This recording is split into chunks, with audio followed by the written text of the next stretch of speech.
in listen-only mode.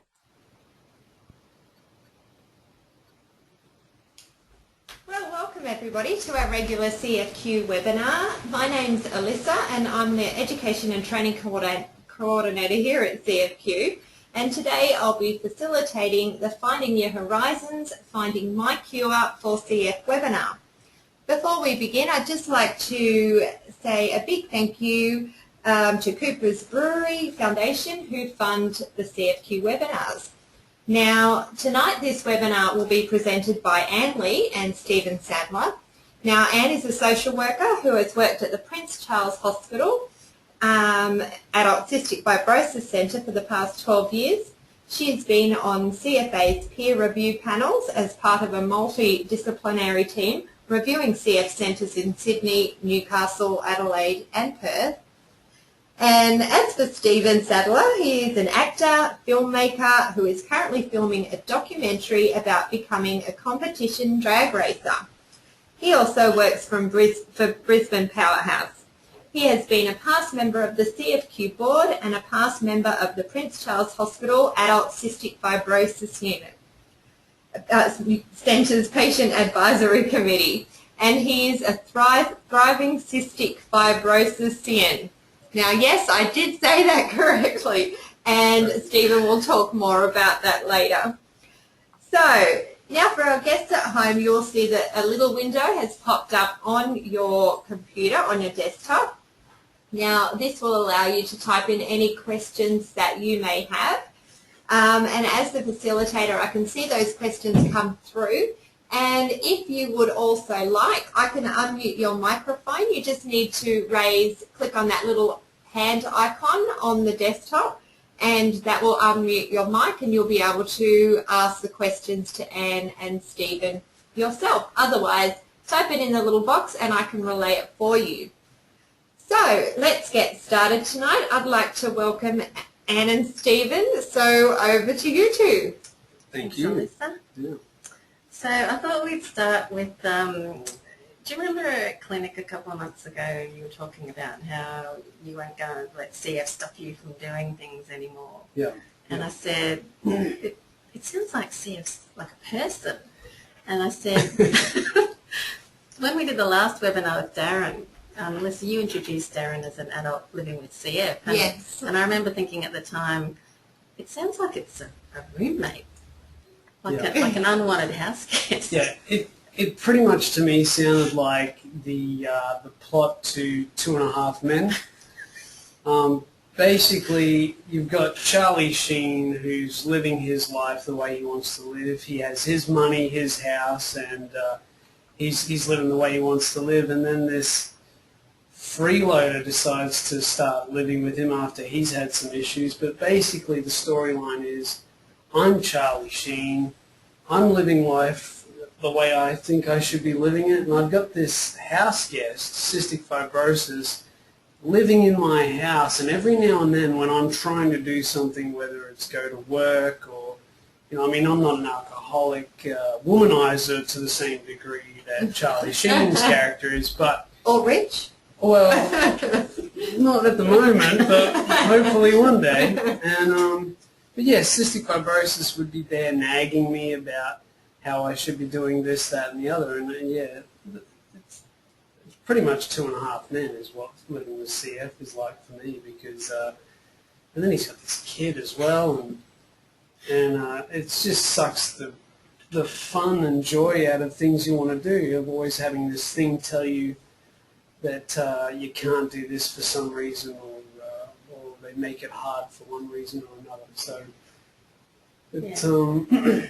And you said you just want him to sit in the corner. Yeah. And so the idea is, once I thought about it, we were talking about how life with CF needs to be balanced. I don't want it to be 2.5 Men. I want it to be filled with other guests, which are achievements and goals in my life that I want to do. And so basically what I've been doing over the last few years is inviting more and more people to live in my house, just so that CF knows its place in the corner, so that I can, be a good host to my other guests, basically. So I've got my racing career and my filmmaking career and my acting career. And when I see fit to give CF time, then it can have some time. But until then, it needs to shut up and stay in the corner until I'm ready to deal with it. Now, it does take, you've got to give it some food and you've got to give it some water, and you can't let it, get too angry at you, but you can't let it have the wheel at any stage. So it sounds like you control CF. CF doesn't control you. Definitely. Yeah. So then, Alyssa, you rang me a couple of weeks ago and you said, could I do another webinar, and that you'd like me to talk about getting through the holidays. Yes. With CF. And so I rang Steve and I said, can you do this talk with me? This is what they want us to talk about.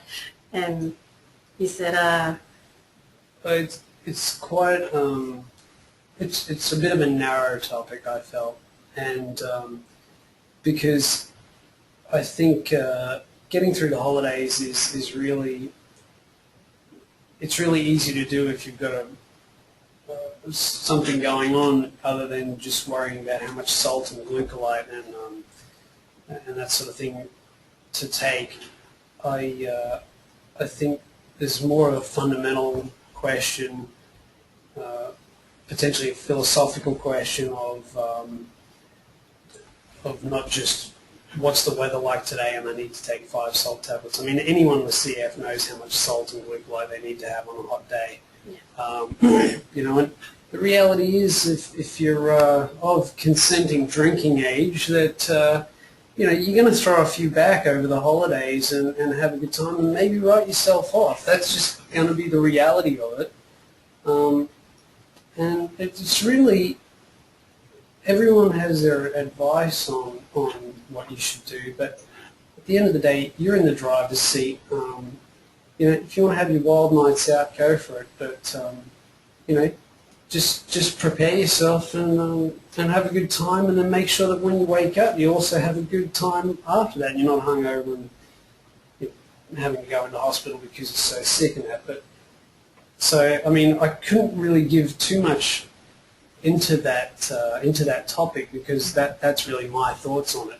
Too narrow. Yeah, I don't drink a lot, but I do enjoy a drink, and that's just the way I am. But what stops me from having I'd love to go out on town and get wasted and have a really fantastic time, but what stops me from doing that is that I've got a job that I love to go to and work at, and I've got I've got a film that needs to be cut together and edited, and I love doing that, and I just don't see the value in it, and that's probably more of what my personal goals are, really, that dictate how much I drink or how much partying I do or how much I make sure I take salt and glucose. I mean, So on the day when we were talking about it, you said, well, why don't we talk about travelling, because you've been doing a lot of that, and maybe a bit about partying. And then I said, can you come up with the title, because I can't do it. You've got to come up with a funny title that's going to make people want to listen or watch. Yeah. And then you were coming to clinic a few days later, so I said, can you come up with a title by Monday? Yeah. Because Alyssa wants to put it out on Tuesday. So Stephen comes to clinic and he said, I've got the title. It's Finding Your Horizons. Yeah. And I went, oh, that's not what I was expecting. I was expecting some funny travel partying thing.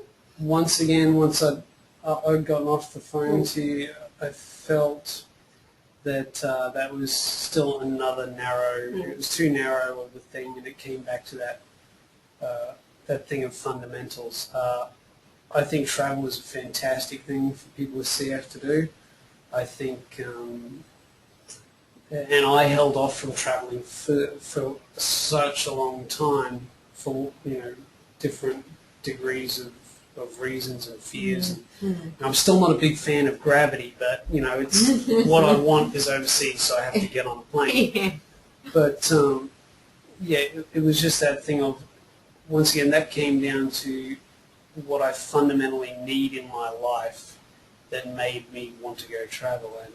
And the more travel I've done over to the US, that's where I like to go, and that's what I'm searching for is over there.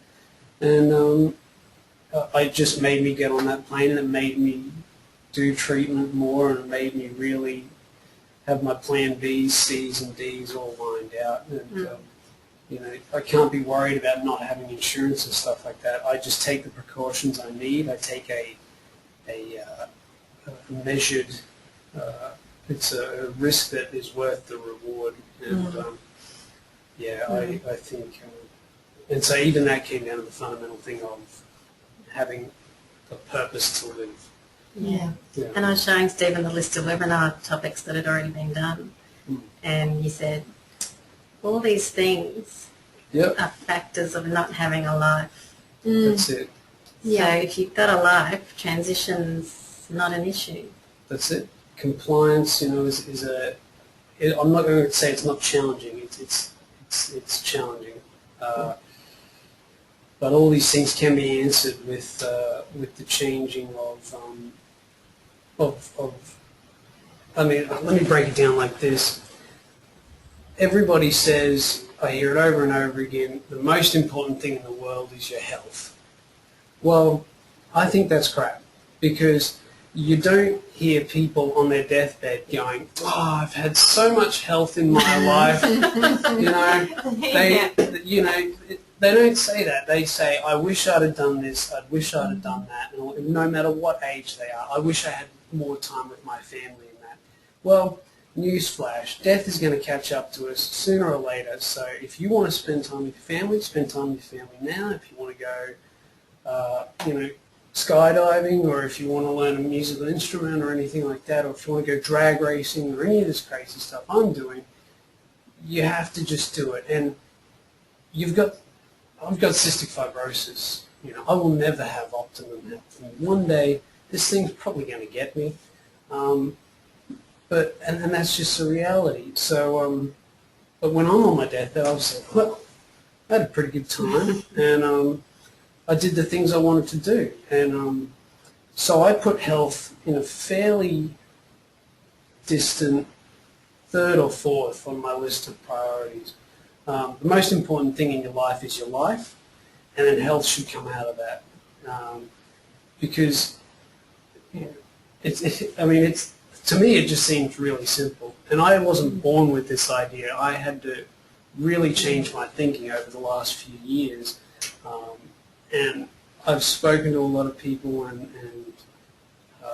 listened to a whole lot of people talk about what bothers them, people with CF, families of people with CF, medical staff. I talked to a lot of people about their different points of view and that sort of thing. And I take that stuff and I'm not trying to start a cult here or anything like that. I'm just saying what worked for me. And there may be people listening to this or watching this and thinking that, well, he's pretty healthy, he can obviously travel unhindered and all that sort of stuff. But I've come from some deep valleys in my life, things that have made me wake up and really assess what it is in my life I need to change. Because the definition of insanity is doing the same thing and expecting a different result. And at the end of the day, even if I was sick, I'd still go attempt these things. So there was also the thing of, we were doing the blurb, and I was copying what we'd written for Darren. Darren's an adult with CF, and Stephen said, no, I'm an actor and a filmmaker, and I happen to have CF. And you were saying you don't like any of the terms that are currently in use. No. Like CF sufferer and... Yeah, it all... I mean, I may sound like a bit of an egotist now once I go into it, but I wanted something that had a bit more dignity to it than being a sufferer or a patient, or, these are terms to me that sounded like I needed someone else. That's what it made me feel like. So you coined this new term, Cystic fibrosisian. Yeah, this new term, and I figure I do give regard to CF, because for a long time I shut it out of my life and pretended I didn't have it, and I wouldn't tell anyone about it and all that sort of stuff. And I feel now that that was probably an incorrect way to be for me, and I've changed my mind on that. Now I'm happy to discuss it and that. But I think it needs to be put in its place. I'm proud to be a cystic fibrosisian because it's like an umbrella term for me of encapsulating everything I have to deal with. And it means strength, and it means integrity, and it means, you know, and it's a bit no nonsense as well. It sounds a bit funny, and you've got to practice it a couple of times, but you know, it just for me sounds much better than you know, cystic fibrosis sufferer. Yeah. Because you said, like, if you're Italian, you don't say I'm an adult born in Italy. You say you're Italian, and that means so much more than just where you're born or what language you speak. It's a culture. It's what do we think of the listeners? Do they think it's a good term?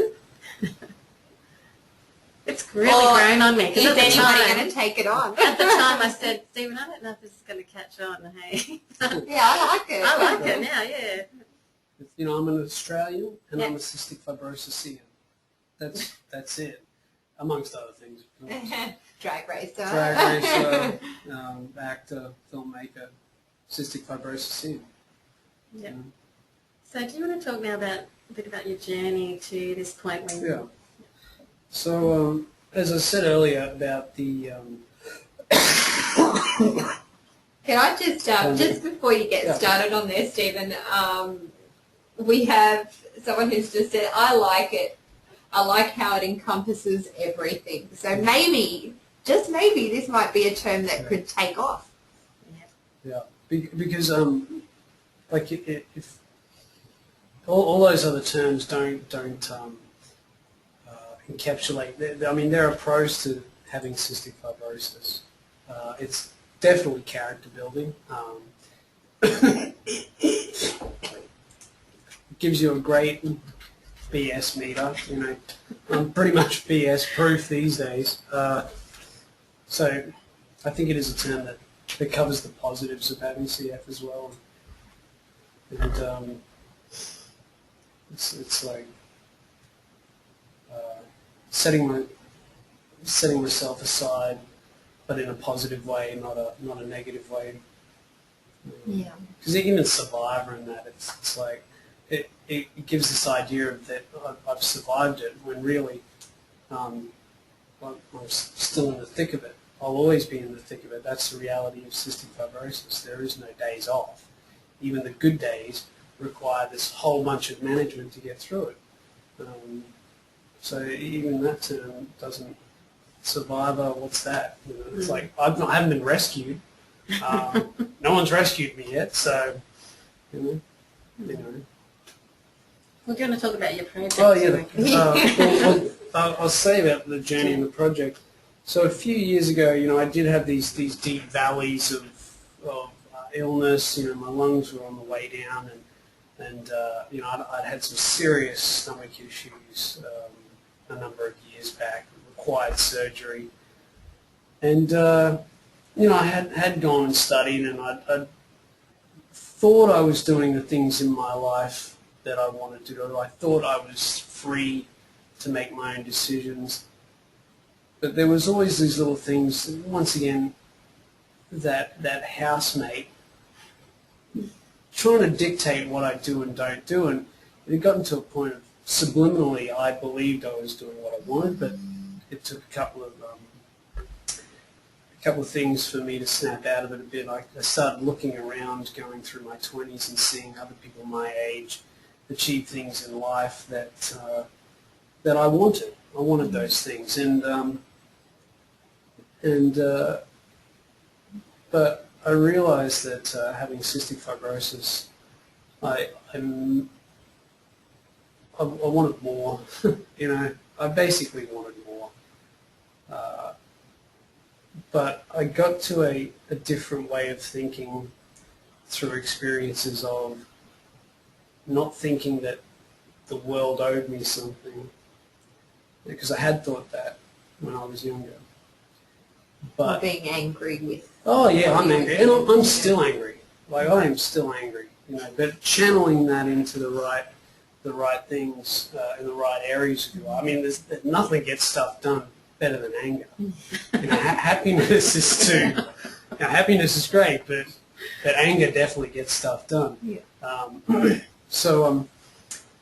And then I started to realize that there were things out there I wanted, and I got sick of playing the violin, basically, and I started to understand that by going about things the right way, there's a saying that goes something like, "Be bold and great forces will come to your aid." So basically, if you sum that up into how you conduct yourself, you know, I became less angry at the world and how people treated me and this sort of thing. Became more angry at CF. How would I beat CF? I'm probably never going to beat CF. It's going to beat me. But that's not where the competition is. The competition for me is, did I make CF not a factor in how I achieve things in my life? And because how much was kind of lost my impact there a little bit, but So what you've been talking about is, you know what to do and how to do it. Yeah. But unless you know why you want to do it. Exactly. Yes, that's it. Yeah. Having a reason to live is the best motivator. And if you've got that, then all the anger that you feel and the happiness you feel and the grief, you know, like I'm haunted by grief for people I've known with CF who aren't here anymore.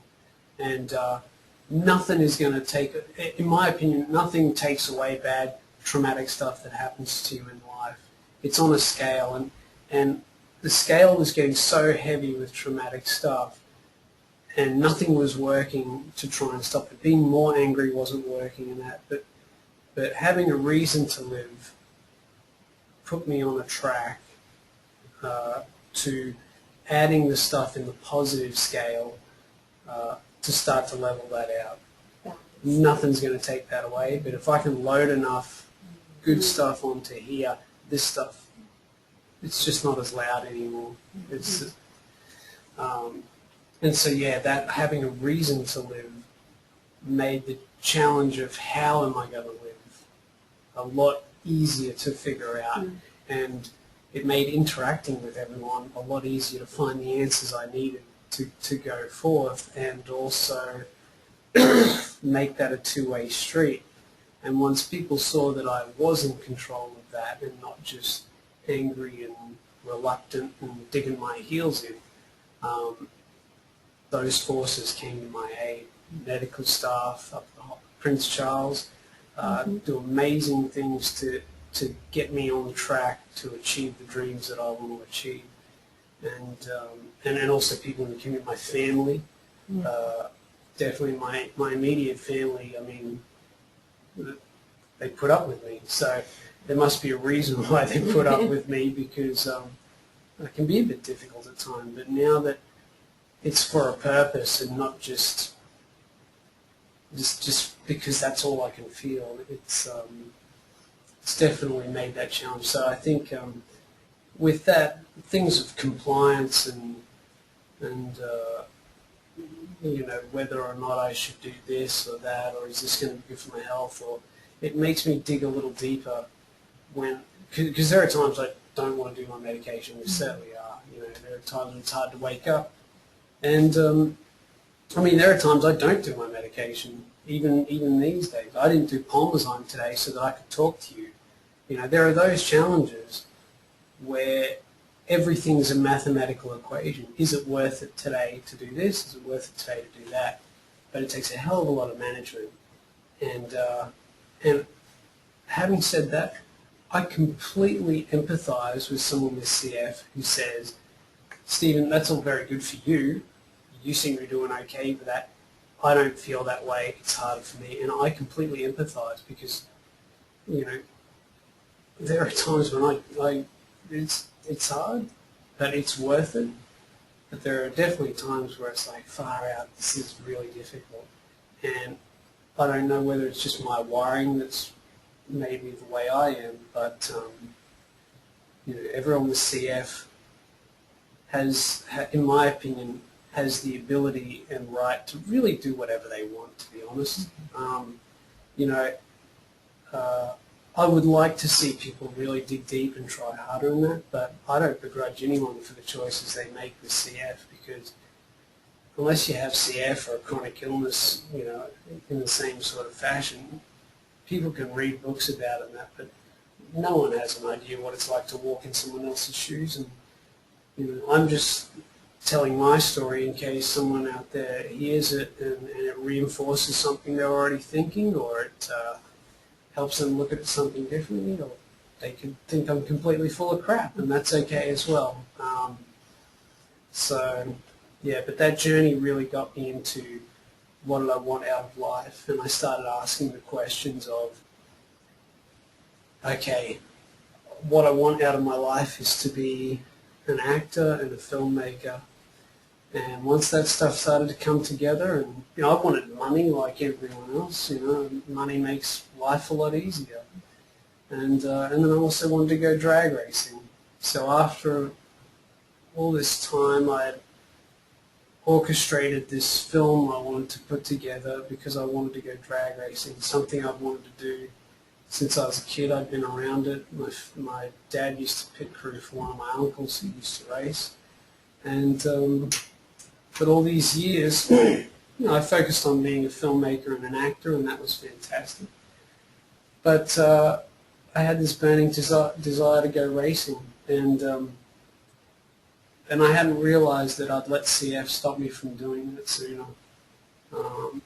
And other voices as well, because even people that love you will tell you stuff that stop you because they love you.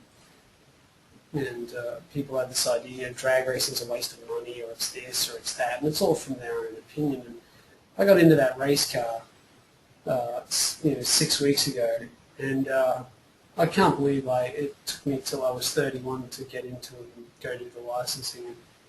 And now I'm not looking back, and 2015 is looking incredible. So well, it just took asking the question, and then I started to find the answers.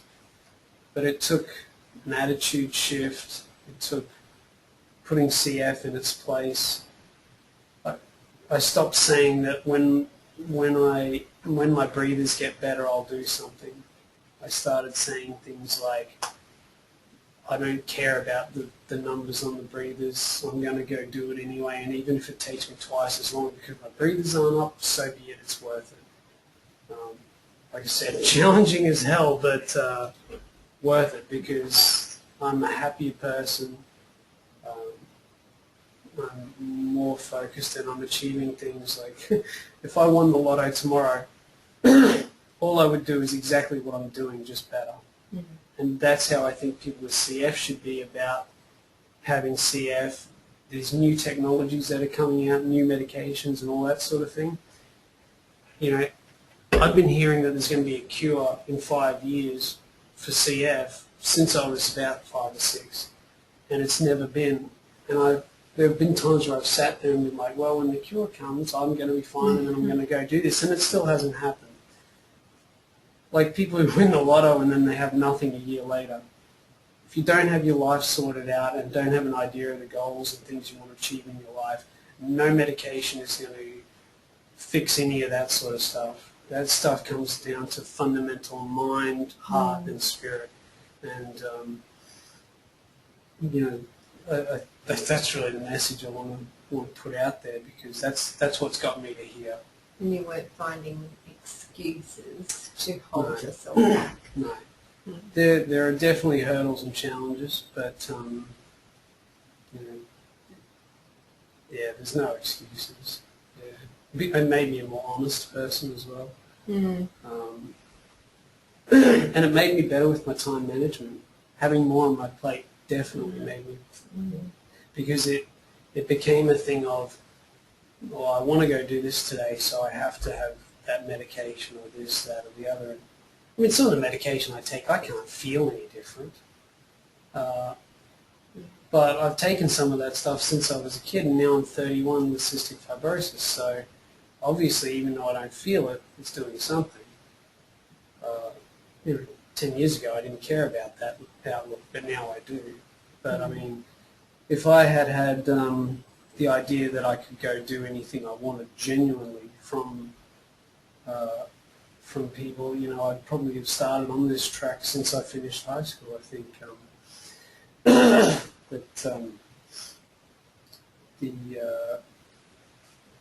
Being encouraged to go do things, I believe that if you marketed something right, that someone with CF could go into space. That's a pretty bold statement, but 10 years ago, no one would have said that I could go drag racing. With the internet and everything now, everything's about marketing. So yeah, I reckon if someone out there with CF wanted to go into space, all you'd have to do is market yourself properly, get the attention of Richard Branson, and he'd put you on one of those Virgin spacecrafts, and that's the thing. I think looking outside the box will be the best thing for people with CF to do, to find what they need out of life, and then all these other answers of what medication you need to take and how often you should do physio and go to the gym. I hate going to the gym. I hate exercising, but I do it. It's a necessary evil. But that's the thing. And there's heaps of CFs I know who already do the same thing I do. They do it in their own way because they've got their own journeys that they're on, and they're doing great with it. But yeah, I think that's the message that I really want to put out there. We've got Magdalene's asked, how long do you think it's taken you to change your way of thinking and your attitude and get CF into that corner? So I guess, and correct me if I'm wrong, Magdalene, but from the point where you went, hang on, what age was I when I thought I really need to start doing something about this, and then actually doing it? It was very soon after high school. Being able to articulate how I felt and what I needed to change in my life is more of a recent thing. I'm sure you can understand that these thoughts and feelings happen gradually, and once it starts to snowball, I mean, I'm a little bit of a nut job over this sort of stuff now because it's all snowballed so quickly into being the way I am. And people may think I'm pretty hardline at times with the parameters I set for myself and achieving things. But I would say, I'm 31 now, and around the time 19, 20, when people were going off to university, friends of mine who I went to school with going off to university, getting into relationships, that's really the time I started feeling like I was missing out on something. And from the cardinal sin of leaving my phone volume up, but please ignore that. But yeah, so from that time, when I started to see other people having stuff that I wanted, that's when it started to, and finding those answers took a long time. But even then, after realizing that I wanted that stuff, I still had to go through, the fire to really wake up and see what could potentially happen. But it's an ever-evolving thing. Daily I'm learning new ways to do things in better ways. When did you get the idea to do the documentary? When I went to the US in 2012. I heard about a drag racing school there. I went over. I'd been on a thing of not wanting to fly because I was terrified that some plane was going to crash with me in it, and I'd be like, great, I've survived CF, but this plane went and crashed, and now what am I going to do? I'd be ticked off that that I didn't do the things I wanted to do. And while I was on that trip, I wanted to go watch the drag racing finals, and so I made up my mind to just get on that plane and go with my brother. He and I went over there, and the rest of my family were there for a little bit, and my brother and I stayed on to watch more of the drag racing. And there I found out about this drag racing school. And from then, that little idea kind of sat in the back of my head, and I told nobody about it. Talked about it a little bit with my brother because we thought, oh, drag racing school, that's cool. And over the next year, it sort of came into an idea of like, well, I'm a filmmaker, and you know, I'm kind of okay with discussing my cystic fibrosis these days, and that's how it came about. And then it just snowballed into what it is now, and I'm in production, and there are options. I have options, you know, like genuine options, and it's been the best year of my life. And so you were 29, 28? You're 29. Yeah. And was that the point? Because that's kind of a key period for, I think, anyone in general, let alone with CF, but the turning 30 Yeah. The turning 30 thing was very interesting because I think as a 20-something-year-old, I still had this idea that, you know, if you haven't made it by the time you're 30, your life's finished. And that added with having CF, I felt that pressure. Once I turned 30 and I hadn't achieved all these big bad things I wanted to do in my life, I felt the pressure off. And I felt like I didn't really care too much more about what people think or said about me, or whether they thought I was too old to go do something and that sort of thing. So there was that coupled with, you know, my doctor gave me a bit of a wake-up call as far as where my lung function was at, and if I expected to get to 40 without a transplant, he said, you're going to have to go do this stuff.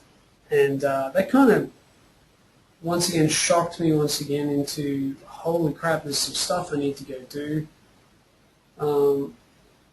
you know, just in case. And so it's kind of his fault as well that I've gone and chased this crazy drag racing dream. The other thing is in 2011, I had this weird thing in the back of my head flare up, and it's called a Chiari malformation for anyone who wants to have a look at it. And I was sitting at my desk one day, this was in 2011, and I had a whole body paralysis for about 20 minutes. That was pretty interesting. And then that was another wake-up call where I thought I couldn't feel a thing, and all I could think of was, damn, I hope this doesn't affect me ever getting into a race car. And so, yeah, I had to, you know, I mean, you still have to have MRIs for that sort of thing. So these other things pop up, but now I know how to deal with them because I have a reason to, rather than just like, well, it's too hard. You know, it's worth it now. Before all these goals and that, it just wouldn't be worth it to try and make myself better. And I guess the taste of the action now, the taste of those goals being so close, is probably such a big driver as well. As you can see, I still cough, even though I'm off doing these things. CF is still a pain in the butt. As a performer, it makes you feel like rubbish coughing in front of a camera, but as someone with cystic fibrosis, as a cystic fibrosisian, my coughing is like, this is me. So anyone out there who feels weird about coughing in public and that sort of thing, well, you know, I understand that, but now I have a reason to say, hey, I'm Stephen Sadler, and yes, I cough, and I'm a cystic fibrosisian. Live with it, because I'm doing some other stuff as well. So suck it. Well, I think what you're saying is incredibly profound, and I think you've unlocked the secret. Yeah. To it's the cure. Well, I think so, because really, there is no cure. Only I can find my cure for CF. And people out there they can find their cure for CF. No one knows how many days they have left on the earth. Do you want to spend the days worrying about some guy who really should just stay in the corner where he belongs and just feed him what he needs to feed so he doesn't burn the place down, but go make the life for yourself and that you want? People will tell you you're crazy, or it's a waste of money, or whatever you want to do, or you should have started it years ago, or whatever. But well, they know that. They don't know what it is. They don't have CF. They haven't walked in your shoes. So find the people in your life that are going to help you, because there's a million of them out there. And in this age of the internet, if you make yourself worthy and you be bold, great forces will come to your aid. Well said. So I was thinking earlier today, I pity the poor person who follows this talk because, is there anything else to say, really? Well, I think maybe people might want someone a little more relaxed after this talk. Are there any questions? Anyone? Yeah, if you've got any questions for Stephen, feel free to raise the hand icon. We can definitely unmute that microphone and get some dialogue and interaction happening if you like. Actually, just while people are thinking of stuff, one thing I forgot to touch on that I did is it does take sacrifice, some of this stuff. I'm probably terrible relationship material because I'm this driven, so keep that in mind.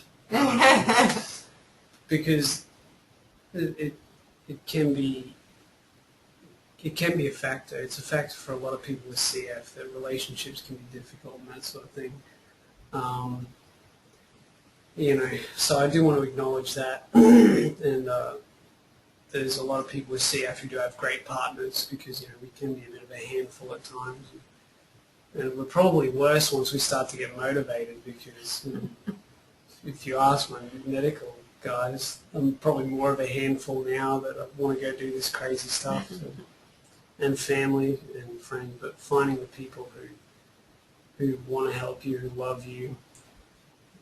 None of my success would exist without the heaps and heaps and heaps of people who helped me do this, and even other people with CF who give me their tips and that, who are older than I am and all that sort of stuff. Finding information.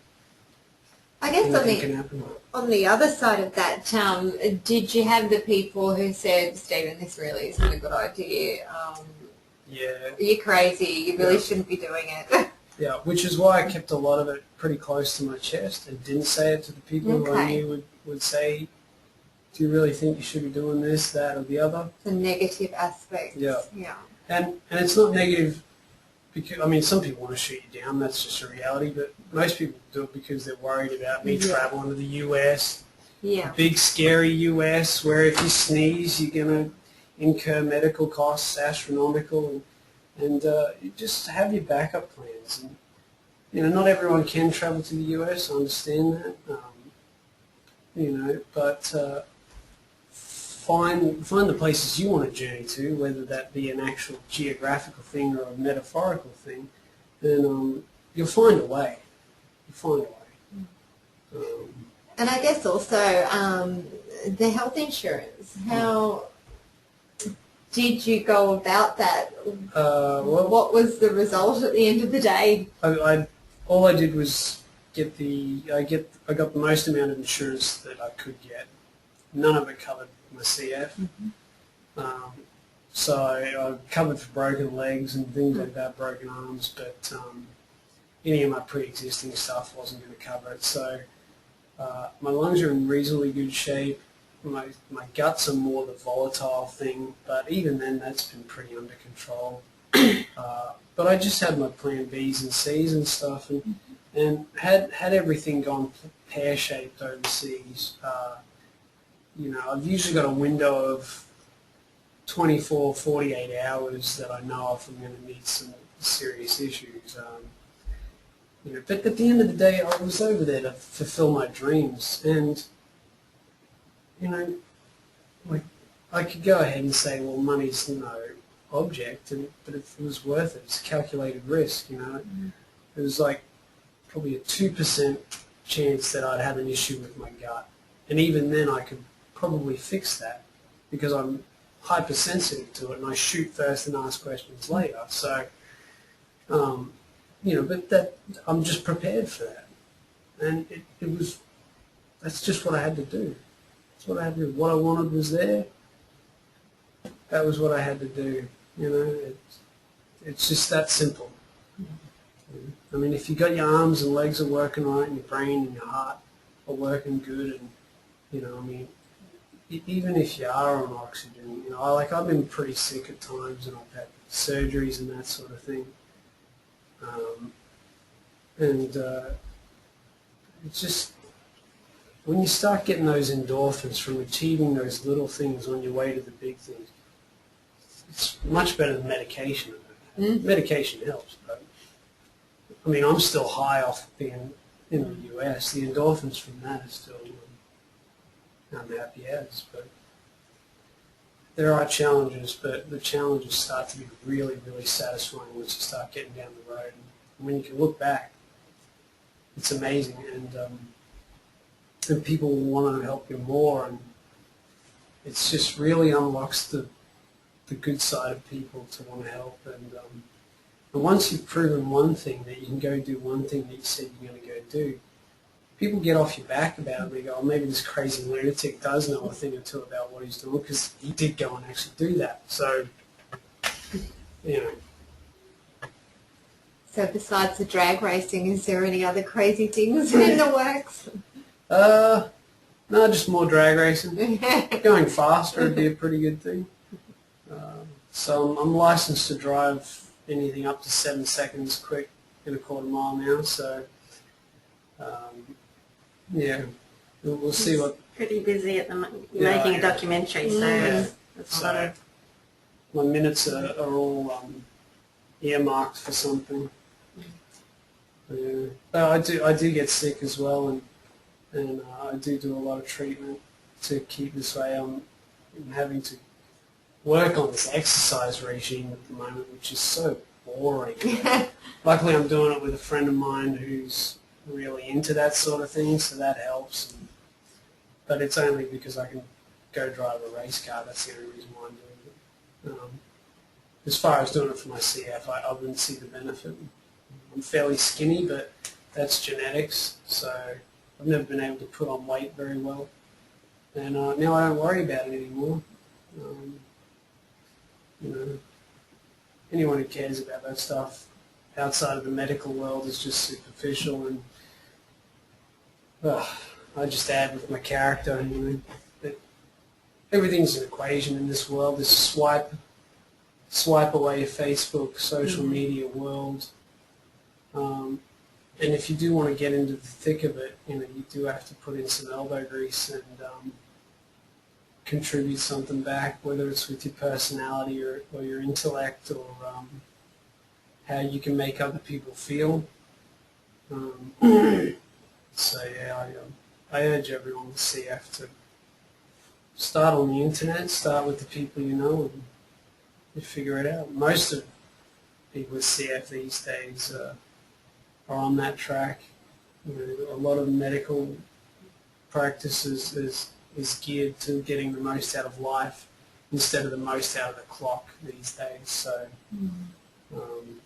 yeah, if someone said to me I could have 5 more years with what I'm doing now, or 30 more years, but I would just have to be focusing on my CF, I would take the 5 in a heartbeat. Yeah. Because there's nothing like what I've felt over the last year or two doing this thing. Absolutely nothing. So live, don't exist. That's exactly it. Yeah. That's exactly it. Yeah. So when's the documentary going to be finished? Ooh, how long is that piece of string? Hard-hitting question. I hope to have a rough cut by mid next year, mid 2015.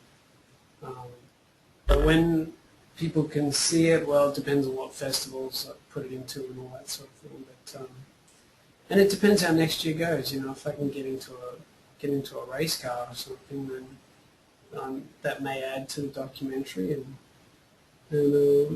So there's all those things like that, but you know, life is really flexible and manageable now, and you know, I can call those shots and have those choices and those options. It's 100% worth it. You're making the decisions. Exactly. CF is in the corner, and I feed it when it needs to be fed so that it doesn't burn the house down. But it's my house, you know, CF is just a guest. It's, you know, it's great. yeah. Well, you can follow Stephen, I guess, on Facebook as well, can't they? Yeah, and if anyone has a question, you know, that they think of at 3 o'clock in the morning, just shoot a message to the Facebook page for the film is called Dream Ignition, and if you look that up on Facebook, there's not a lot up there at the moment, but during January there'll be a few more things up. Shoot me an email through that if you want to just talk about stuff or anything, CF related or not, life. You know, as you can tell, I like talking philosophical stuff or anything like that. Or I'll if you don't mind, I'll email the link through to the participants so they've got it and they can jump on if they've got any burning questions for you. I just want to get behind you and go, yay, go Stephen. I mean, some people might have some questions that they don't want to ask with anyone other than me in the room, so there's a secure way to do that as well. So, because, you know, there's some tough topics in CF that can be really hard to talk about to us. So for anyone out there that may help with that, yeah. Sounds good.